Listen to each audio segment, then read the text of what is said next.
My mother-in-law used her Wall Street connections to destroy my startup, but she paid a price no one saw coming. If you've ever been betrayed by someone who smiled to your face, this story is for you. The office was quiet, the kind of quiet that felt earned after a 14-hour day.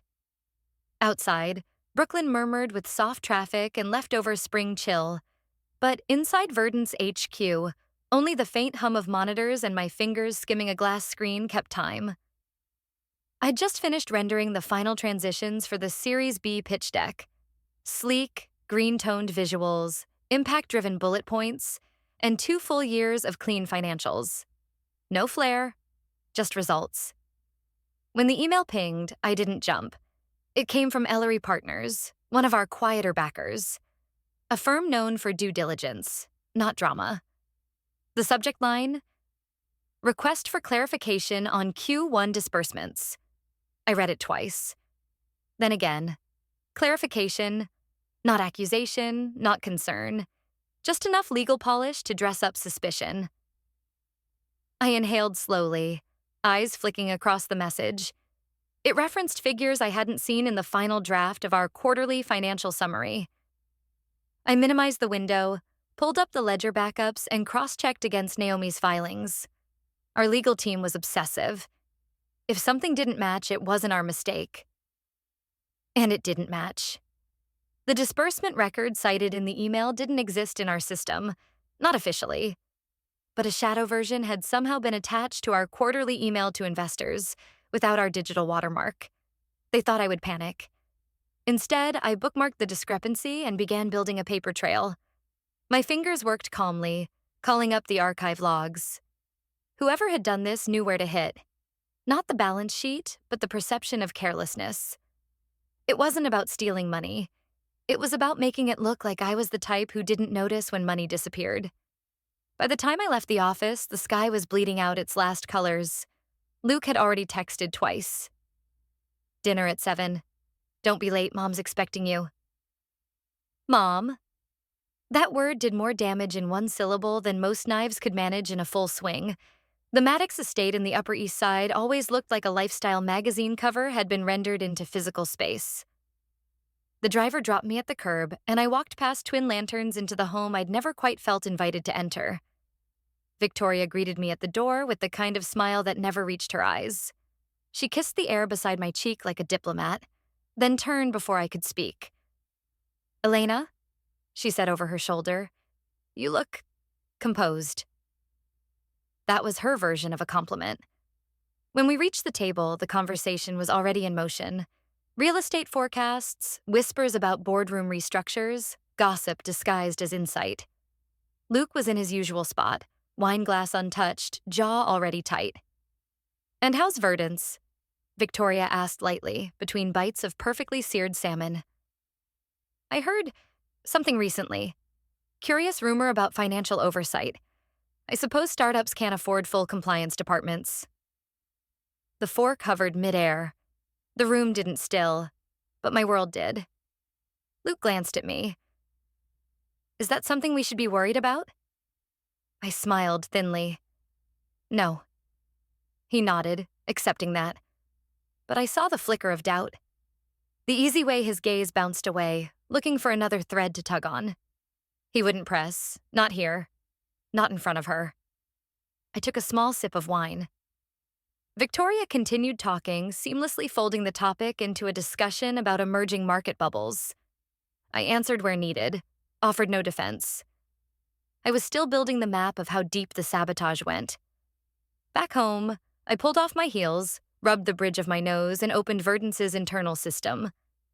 I bypassed the flagged folders and dug straight into the raw metadata logs.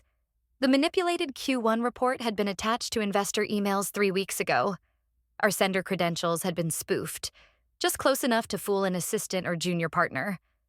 Naomi would confirm it all tomorrow, but I needed more. I closed the investor message and opened the internal inbox, not expecting anything. Just scanning. That's when I saw it. A plain text email. No signature, no subject, no greeting.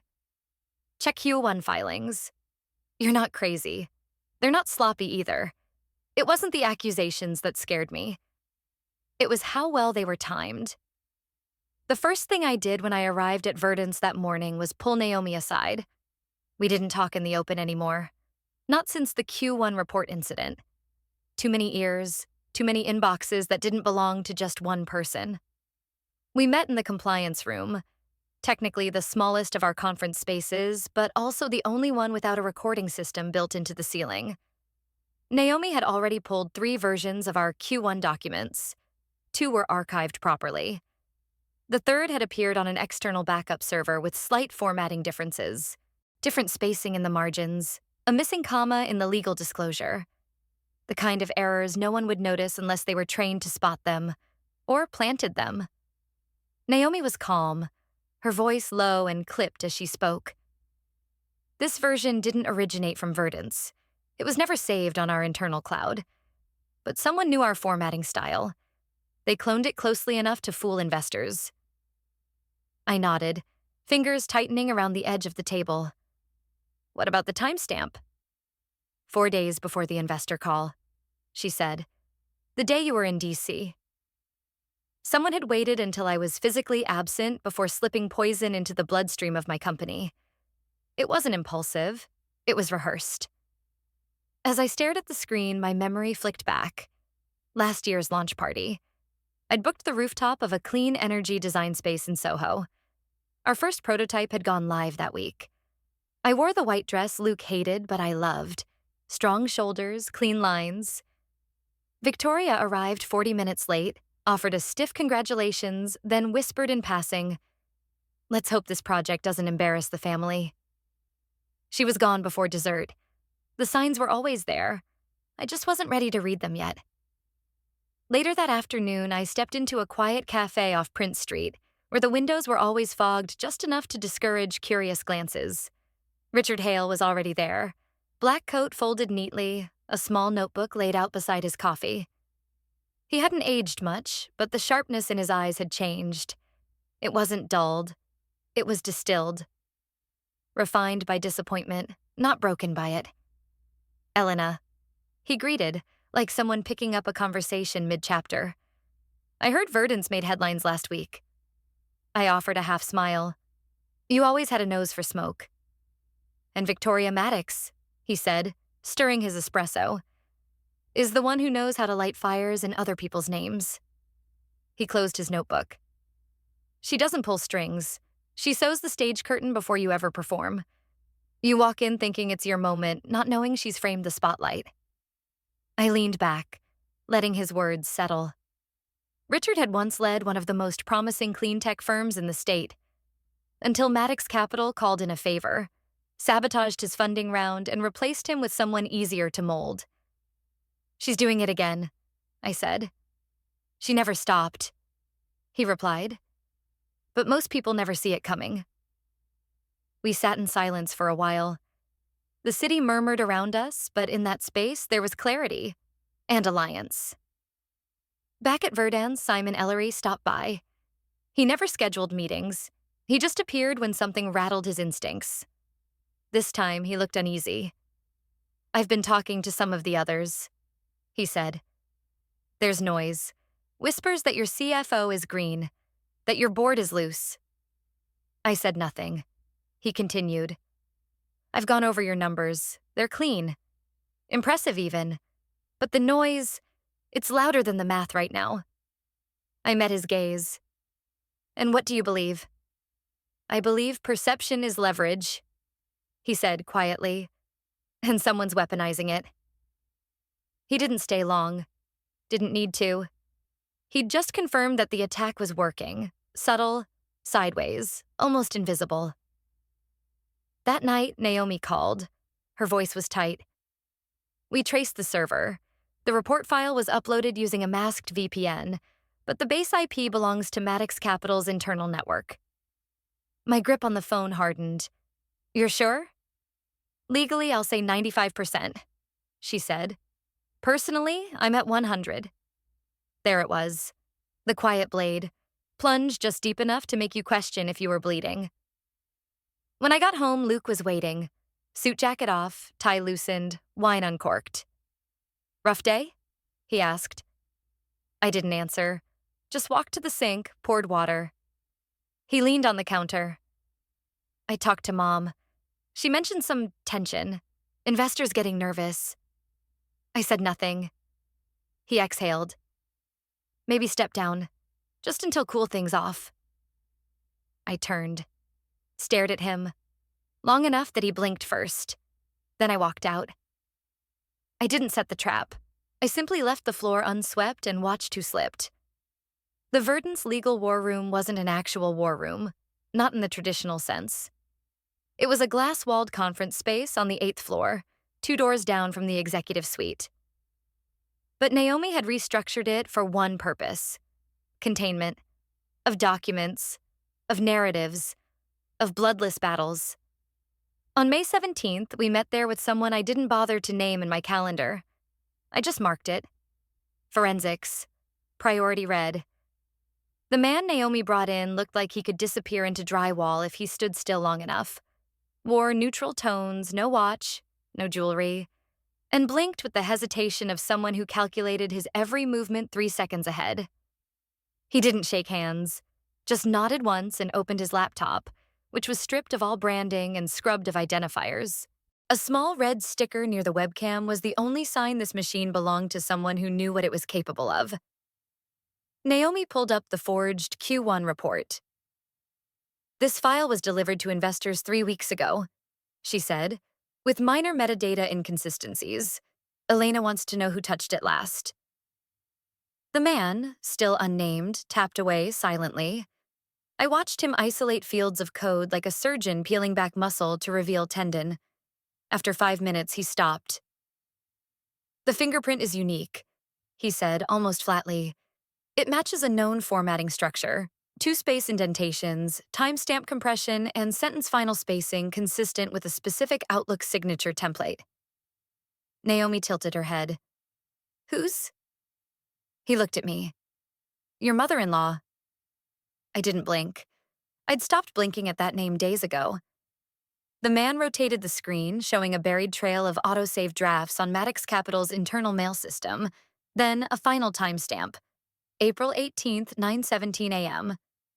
The day the financial disbursement file was accidentally emailed to over a dozen of our most high-stakes investors. The day I was giving a keynote in D.C., 36 blocks from the SEC. I tapped the table. "Do you have proof she logged in?" "Visitor logs help," the man replied. I nodded once. The next day, I sent a quiet request to a compliance officer I trusted, one who still thought of me as Elena from the research team instead of the CEO under fire. She emailed back a PDF. No questions asked. The log showed a signature: Victoria Maddox. Guest entry: Maddox Capital Headquarters, 8:44 a.m., April 18th, under meeting with blank. I stared at it longer than I meant to. That night, I found myself revisiting an old voicemail from someone who'd once known Victoria better than anyone. Her late husband, Thomas Maddox, my father-in-law. He'd recorded it after one of our first board meetings, long before Verdance was anything more than a name on a patent filing. "If they underestimate you," his voice crackled, warm, low, "let them. Then invoice them for it." He had laughed, a sound full of bourbon and weariness. "Elle, your power is in staying calm when they're performing. Let them perform. Then take the stage." On May 20th, I asked Simon Ellery for coffee. He didn't make me wait. We met at a small rooftop garden lounge in Tribeca, one of those discreet locations where the elite pretend to be earthy. Simon arrived in a navy blazer, open collar, no tie. His expression was curious, but carefully neutral. "I'm told I should be worried," he said as we sat. "You should," I replied. "Not because I failed, but because someone else wants it to look that way." He blinked. I leaned in. "I'm not asking you to believe me. I'm asking you to look at who benefits if you don't." He stirred his drink slowly. "She's got legacy, press control over 2 other boards." "She's got patterns," I corrected. "And a paper trail." He didn't deny it, just nodded, slow and thoughtful. I'll be watching closely, he said. Good, I replied. So will I. By the time I returned to the office, it was nearly dark. Naomi had compiled the data chain, timestamp verification, and a partial communication log that hinted, though didn't yet prove, collusion within Maddox Capital's legal team. I opened my phone, typed 2 sentences. Phase 2 begins now. Hold the tape. Let them come. Let them build the gallows. Just make sure you're the one holding the rope when they're done. The lock on Naomi's private safe was biometric. She pressed her index finger, waited for the soft click, then turned the handle. The vault opened in a hush, revealing 3 black folders with no labels, no logos, only a silver embossed sticker on the bottom corner, W Bridge Ventures. I reached inside and pulled the top one out. Heavy paper, signatures I could recite in sleep. It was all there. Acquisition contracts, shell formations, voting consolidations, finalized in quiet succession over the last 14 months. While Victoria was parading boardroom dominance, I was acquiring silence. Naomi didn't ask to look again. She had reviewed every clause, every jurisdictional backup, every non-disclosure layer I'd commissioned with surgical precision. What she did instead was slide a clean legal pad toward me. Once this leaves our hands, she said, there's no playing small anymore. Are you ready for that? I nodded. She smiled faintly. Good, because I've already drafted the summons. All that's left is your go.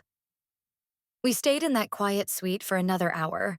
Naomi redrafted the confirmation of voting rights for submission to the board, pre-formatted the anti-defamation filing against Victoria, and pulled 2 audio files onto a secure drive. They weren't for now. They were for the moment everyone blinked. I left her office just past 11, the contract tucked into my bag like a weapon no one knew I carried. Across the city, in the glass conference room of Maddox Capital, Victoria stood before a wall of stock tickers and projected graphs. Her voice was warm, polished, and entirely performative. We are initiating a strategic leadership review, she said, tone wrapped in velvet. Verdance's potential deserves refined stewardship. Someone with vision, experience, and a deep understanding of market velocity. She didn't name me. She didn't have to. The investors around the table nodded, some out of habit, others out of exhaustion. They'd heard versions of this before. Only Simon didn't move. He leaned back, arms crossed, gaze fixed on her. Not hostile, not approving, just watchful, analytical. At one point, he raised a hand. Who's leading the evaluation panel? Victoria's smile didn't falter. Our internal oversight team will present preliminary recommendations to the Maddox Advisory Board, who will then liaise with Verdance shareholders. He nodded once, then looked down at his phone. It buzzed again 5 seconds later. Confidential. Check SEC filing. W Bridge Ventures. Effective May 2nd. He blinked once, reread, then tapped the link. A moment passed, then another. He did not look up, but his grip on the phone shifted. Elsewhere, I sat in a rideshare, encrypted laptop balanced on my knees. The screen glowed with the summary document Naomi had polished earlier that night. It was time. I attached 3 files to an encrypted message addressed to Verdance's entire board. Ownership breakdown, voting rights confirmation, summons for emergency shareholder vote, June 7th. Before sending, I added a 4th file, a 5-minute audio clip Naomi had cleaned for clarity, just enough to raise blood pressure, not enough to panic. That would come later. I hit send. In the Maddox HQ boardroom, Victoria's phone chimed. She opened it, annoyed by the intrusion. Her eyes scanned the message once, then again. Her lips tightened and her fingers gripped the edge of her chair. This meeting concerns material misconduct by Victoria Maddox. Her hand trembled. The room noticed. You don't need to shout to take down an empire. You just need everyone to hear the truth at the same time.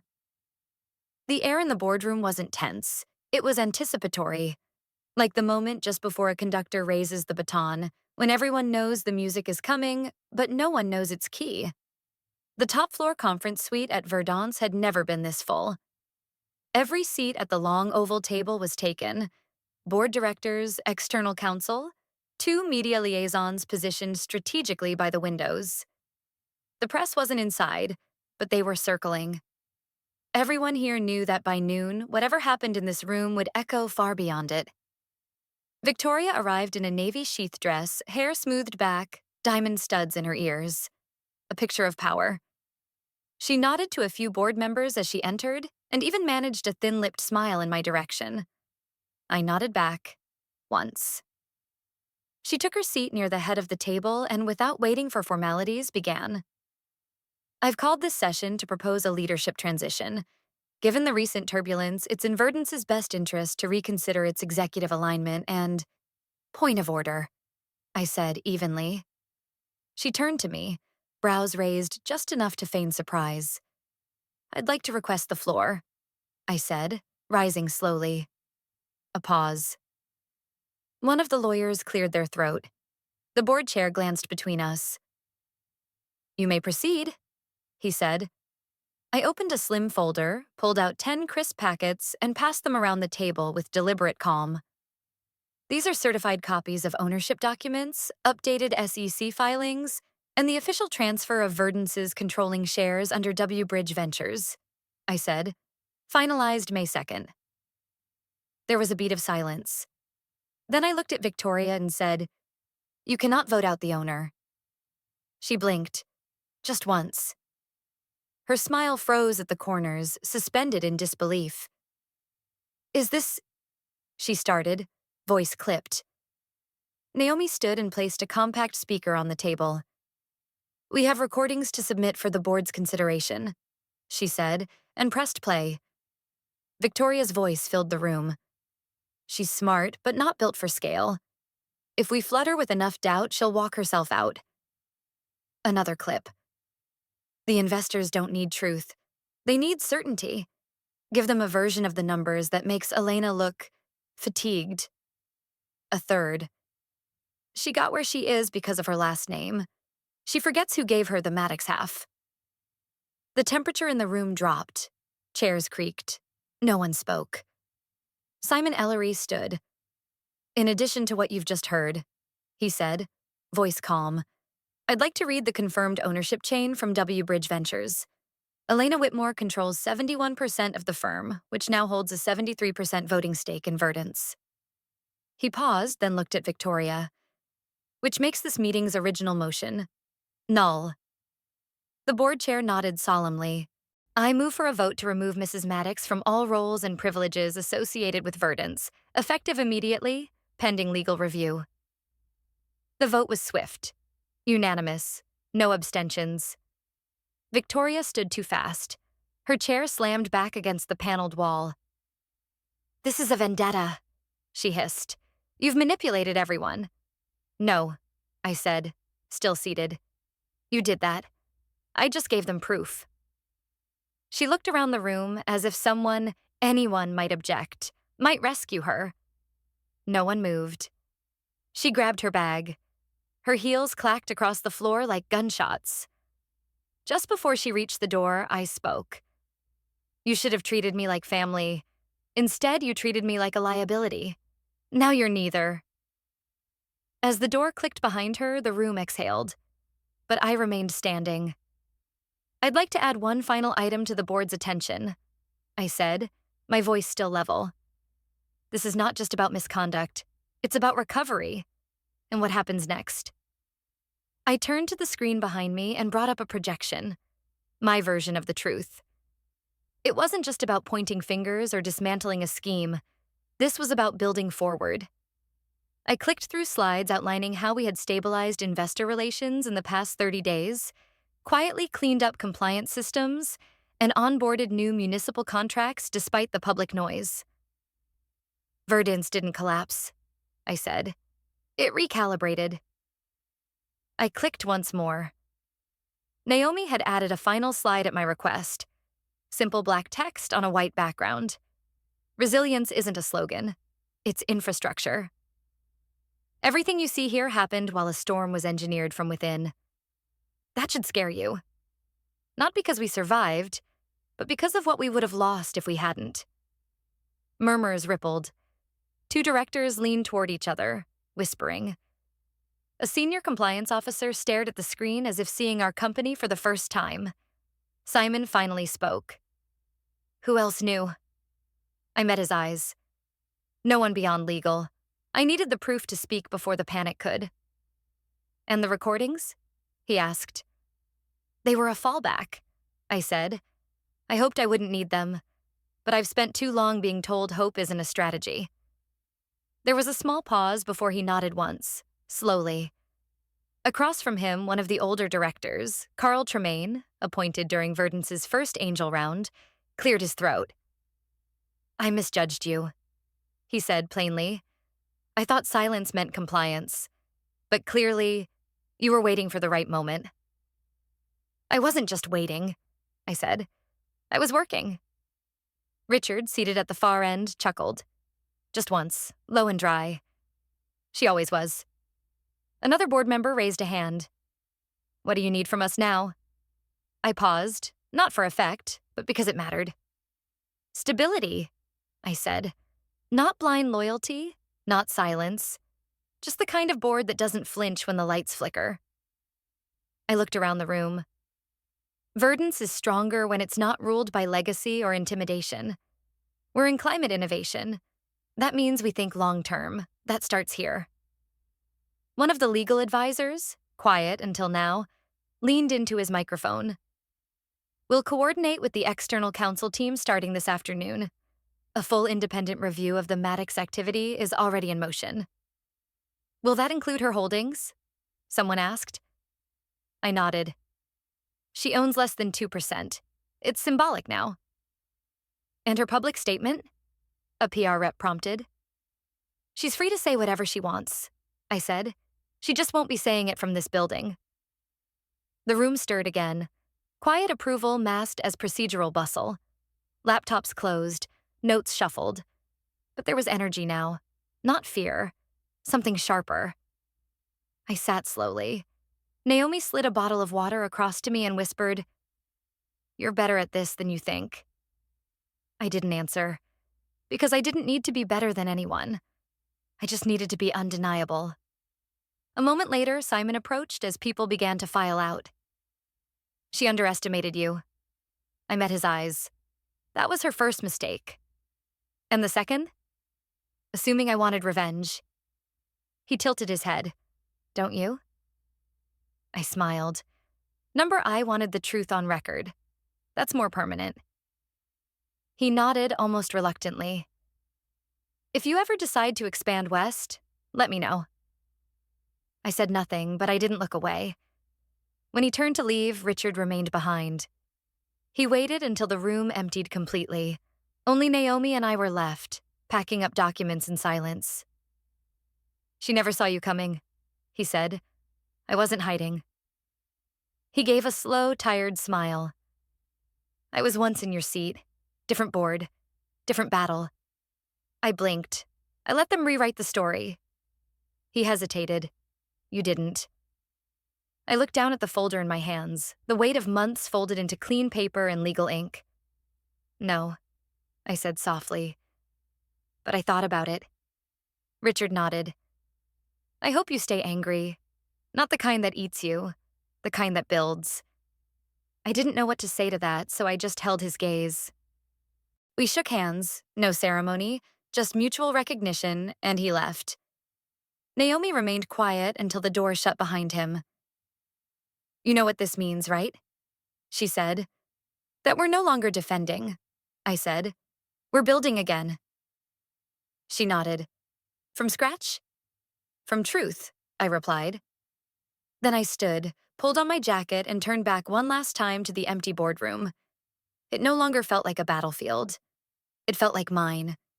They wanted to erase my name from my own company. Instead, I erased their control. The river looked different from up here. Not softer, but steadier. From my new office on the 32nd floor, the East River stretched like a pulse line across the city.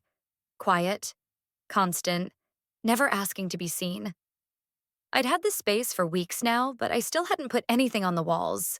No photos, no awards, no branded quotes in black frame glass. Just the glass table, the sun-warmed rug beneath my heels, and a single plant Naomi insisted would die if I didn't at least try to care. It hadn't died. Yet. A ping on my private inbox broke the silence. One sentence. I underestimated you. That's on me. No greeting. No signature. But I didn't need either. Victoria. There was nothing venomous about the line. No sarcasm, no guilt offering, no attempt to rewrite the past. Just a quiet admission that sounded more like inventory than apology. I didn't respond. Her era was over. And more importantly, irrelevant. Another alert blinked. Luke. I opened it without hesitation, more curious than cautious. I know now that silence isn't the same as support. I should have said something. Anything. I failed you when it counted. I hope you build something better, even if I'm not a part of it. There was no attachment, no plea, no awkward invitation to catch up. Just that. I read it once. Then I forwarded it directly to Naomi with the subject line, for record keeping. Some stories don't need closure, just classification. By noon, I was backstage at the National Tech Conference, sipping stale coffee out of a biodegradable cup, while a production assistant clipped a mic pack to my blazer. The room beyond the velvet curtain was already buzzing. Founders, fund managers, VCs, students. Dozens of people who'd never heard my name until a month ago. Simon appeared beside me just as they began the speaker countdown. You good? He asked. I glanced at the clock. Always. He hesitated. We'd still back you if you wanted. Next round. Strategic partners only. I smiled, polite but firm. Verdance doesn't need gatekeepers anymore. He nodded, a flicker of something between respect and regret crossing his face. Then he stepped aside. The stage manager cued me. I walked out to the podium. The applause was polite. Curious, not yet convinced. That was fine. I wasn't here for worship, I was here for architecture. I started with the expected lines. Tech growth, sustainable infrastructure, a recap of our product evolution. But then I paused. The room stilled, sensing a shift. I was once told I was too polite to survive in this industry. I said. That kindness meant I didn't have teeth. That silence was weakness. I let that sit. And then, don't mistake silence for weakness. Sometimes it's the sound of something being built. A stillness followed. Not absence, but absorption. Then applause.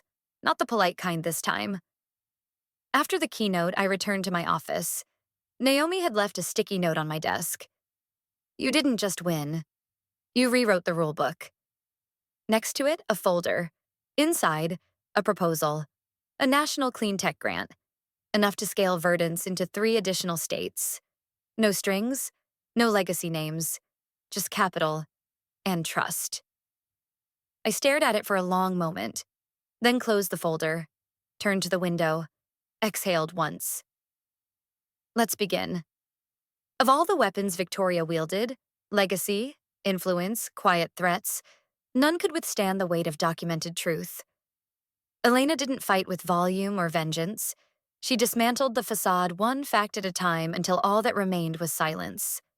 The kind that follows collapse. Justice, delayed and doubted, arrived not with noise but with certainty.